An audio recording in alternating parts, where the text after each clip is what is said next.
Quel est le message que tu dois entendre aujourd'hui? Qu'est-ce que tu as besoin de savoir? Qu'est-ce que tu as besoin d'entendre?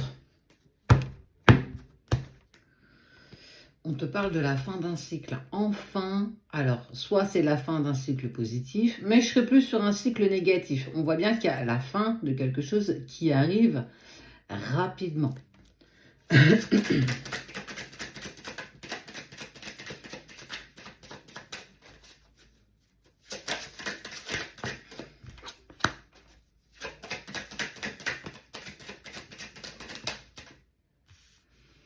C'est en lien avec une personne avec qui tu t'es séparé, regarde. Il y a la séparation. Une personne à qui tu penses encore, peut-être depuis un petit moment. On parle peut-être, j'ai envie de dire, alors soit de 3 mois, soit en lien avec l'hiver dernier.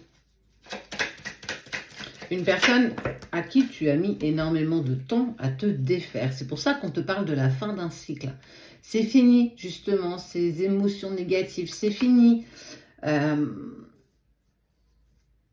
Ce vide que tu peux avoir au fond de ton estomac. Tu ouvres enfin la porte à l'abondance. L'abondance où je me sens prête ou prêt à rencontrer une autre personne, si c'est le cas. Où je me sens enfin prête à terminer ce chapitre, à mettre un point au bout de tout ça pour en ouvrir un nouveau. J'accepte que nous deux, ça ne soit pas possible. En fait, on est vraiment sur l'acceptation, la fin de quelque chose pour se permettre de démarrer autre chose. Ça n'a pas pu se faire avant parce que tu étais inconsciemment toujours accroché à cette personne. L'incompréhension de la séparation, l'incompréhension de pourquoi il me manque autant. Toutes ces questions que tu t'es posées là ces dernières semaines, voire ces derniers mois. On voit bien que c'est la fin de tout ça.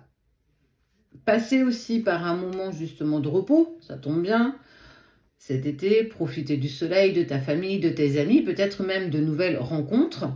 Mais c'est surtout pour moi l'acceptation de je lâche prise.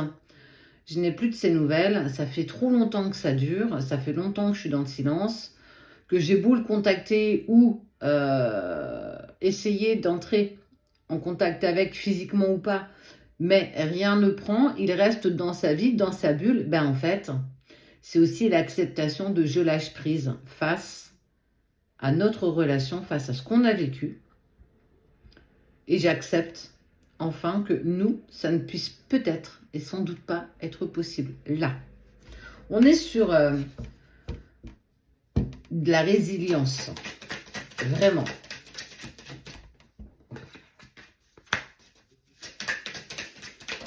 C'était déjà plus facile pour toi. Ça fait 6 mois déjà. Ben ouais, en fait, pour moi, on est pas mal au niveau de timing. Ça faisait 6 mois que tu t'économisais pour le au cas où. Ça faisait 6 mois que tu, entre guillemets, tu n'avais pas de projet. Tu voulais pas créer ou avancer sur quelque chose pour laisser l'opportunité à cette personne, sans doute, de revenir dans ta vie. Et qu'en fait, le temps a passé et rien ne s'est mis en place.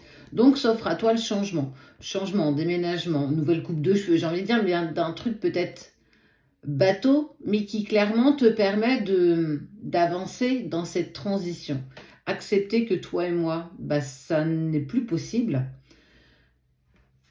Et qu'aujourd'hui, j'accepte de m'épanouir. M'épanouir personnellement, m'épanouir pour moi. Il t'a fallu un vrai temps quand même.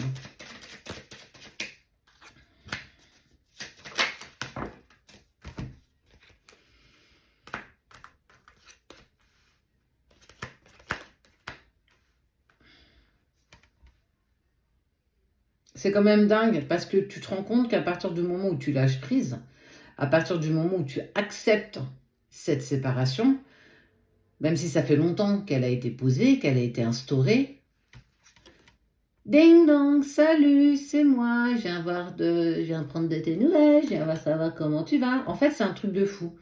Plus tu maintiens la relation, alors énergétiquement, égotiquement, plus tu t'obstines à croire qu'il va revenir, plus il reste loin, plus il reste dans le silence, dans la distance, et il n'y a aucune reprise de communication, tu n'as plus aucun accès à lui ou à elle.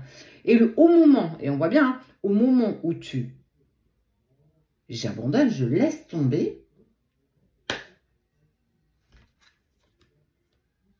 il y a une prise de communication. C'est déstabilisant, tu ne t'y attends pas, mais en fait, déjà, j'ai envie de dire que tu vas sortir certainement avec une copine ou un ami, quelqu'un, tu vas sortir, tu vas faire la fête. Sans doute que vous serez au même endroit. Ça ne veut pas forcément dire que tu vas le voir, mais lui ou elle va te voir. Et ça va l'amener justement à avoir cette envie, cette pulsion, cette tentation de rentrer en contact avec toi. C'est un truc de fou, dans le sens où c'est quand on lâche prise qu'il arrive quelque chose qu'on clairement on n'attend plus. Et quand on est au taquet, qu'on attend tous les jours devant son téléphone, à se dire est-ce que tu as de ses nouvelles, est-ce que tu as vu comment il va, est-ce qu'il a rencontré quelqu'un, enfin, tu vois, toutes ces questions-là, eh ben il n'y a rien. Il n'y a rien parce que je pense qu'énergétiquement, tu, tu le mets dans l'inconfort et il n'a pas envie de revenir vers toi. Et au moment où tu dis eh, c'est bon, j'abandonne, écoute, fais ta vie, je fais la mienne, bim, patatras. Bon. Cette communication, ça va te travailler. Ça va te mettre dans l'inconfort, ça va te mettre dans l'instabilité.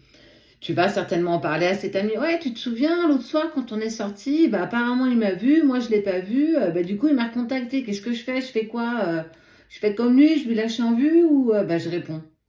Bah, déjà, pose pas la question. Écoute ce que toi, tu as envie de faire. Si tu as envie de lui répondre, tu lui réponds. Mais si tu es clair avec toi, si tu n'as plus envie d'espérer ou de tenter quoi que ce soit, tu te devras aussi d'être honnête.